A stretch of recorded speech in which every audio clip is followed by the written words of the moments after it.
কিতাপৰ বিষয় যে যিটো সময়ত অসমৰ মুখ্যমন্ত্ৰী তথা নিজে গৃহমন্ত্ৰীৰ দৰে এটা গুৰুত্বপূৰ্ণ দায়িত্বত অধিষ্ঠিত হৈ থকা মুখ্যমন্ত্ৰী হিমন্ত বিশ্ব শৰ্মাই বিভিন্ন সময়ত দম্ভালি মাৰি থাকে যে অসম আৰু বাংলাদেশৰ যি সীমান্ত সম্পূৰ্ণৰূপে স্থিৰ কৰিছে বুলি তেখেতে বিভিন্ন সময়ত ডাঙৰ তেখেতে লেকচাৰ মাৰি আছে। সেই সময়তে কিন্তু জোনাইৰ নিচিনা এটা জনগোষ্ঠীৰ বসবাস কৰি থকা এটা অঞ্চলত TMPK আৰু আৰক্ষী প্ৰশাসনে যি বাংলাদেশী কৰায়ত্ব কৰিবলৈ সক্ষম হৈছে, আমি অসম চৰকাৰ তথা মাননীয় মুখ্যমন্ত্ৰী হিমন্ত বিশ্ব শৰ্মাক আমি প্ৰশ্ন কৰিব বিচাৰিছোঁ। আমি সদৌ অসম ছাত্ৰ সন্থাই বিভিন্ন সময়ত আমি দাবী জনাই আহিছোঁ যে অসমত বিভিন্ন জিলাত অবৈধ বাংলাদেশে বিচৰণ কৰি আছে বুলি আমি সদৌ অসম ছাত্ৰ সন্থাই দাবী জনাই আহিছোঁ আৰু আমি চৰকাৰক সেইটো দাবী জনাই আহিছোঁ যে অসম আৰু যি বাংলাদেশৰ সীমান্ত সম্পূৰ্ণৰূপে স্থিৰ কৰিব লাগে বুলি আমি দাবী জনাই আহিছোঁ। গতিকে আমি অতি লাজ পাইছোঁ যে তেওঁলোকে ইমান ডাঙৰ দম্ভালি মৰাৰ পিছতো কিন্তু অবৈধ বাংলাদেশীয়ে জোনাইৰ নিচিনা এটা অঞ্চলত আহি জাল নোটৰ ব্যৱসায় কৰিবলৈ তেওঁলোকে সক্ষম হৈছে। গতিকে আমি দাবী জনাইছোঁ ধেমাজি প্ৰশাসন আৰু অসম চৰকাৰক আমি দাবী জনাইছোঁ, যদিহে ধেমাজিত বিচৰণ হৈ থকা যিটো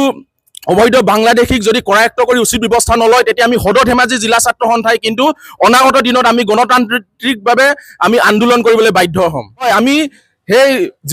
যিজন বাংলাদেশী কালি আৰক্ষী প্ৰশাসনে ধৰিবলৈ সক্ষম হৈছে তেওঁলোকৰ পৰা আমি জানিবলৈ পাইছোঁ যে অসম আৰু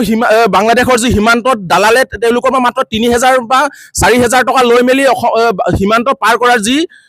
তেওঁলোকে স্বীকাৰোক্তি দিছে। গতিকে সেইটো এটা আমাৰ এটা প্ৰশ্ন থাকিব যে যিটো সময়ত অসম চৰকাৰে সীমান্ত সম্পূৰ্ণৰূপে চিল কৰিছে বুলি তেওঁলোকে দম্ভালি মাৰি থকাৰ পিছতো কিন্তু কোনকেইজন দালালে কেৱল মাত্ৰ ৩,০০০ নহ'লে ৪,০০০ টকা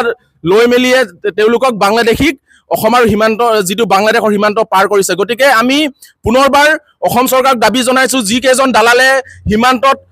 বাংলাদেশীক অসমলৈ যি প্ৰেৰণ কৰা যি দালাল চক্ৰান্ত চলাই আছে তেওঁলোককো ধৰি মেলি উচিত ব্যৱস্থা গ্ৰহণ কৰিবলৈ আমি সদৌ অসম ছাত্ৰ সন্থাই আমি দাবী জনাইছোঁ। যেহেতু দেখা গৈছে যে ইয়াৰ লগত পান কাৰ্ড আধাৰ কাৰ্ডো পোৱা গৈছে, হয়, এইটো পান কাৰ্ড আধাৰ কাৰ্ডো আজিকালি সহজভাৱে বনাব পৰা হৈছে। হয়, যিসকল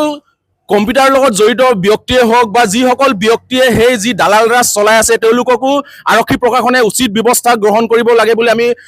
সদৌ অসম ছাত্ৰ সন্থাই দাবী জনাইছোঁ। কিয়নো আমি জানিবলৈ পাইছোঁ যে ধেমাজি নিচিনা এটা অঞ্চলত অবৈধ বাংলাদেশীয়ে বিচৰণ কৰি আছে আৰু তেওঁলোকৰ যি পান কাৰ্ডে হওক বা আধাৰ কাৰ্ডে হওক বা বিভিন্ন ধৰণৰ যিসকল নথিপত্ৰ দৰকাৰ, সেই নথিপত্ৰখিনি তেওঁলোকে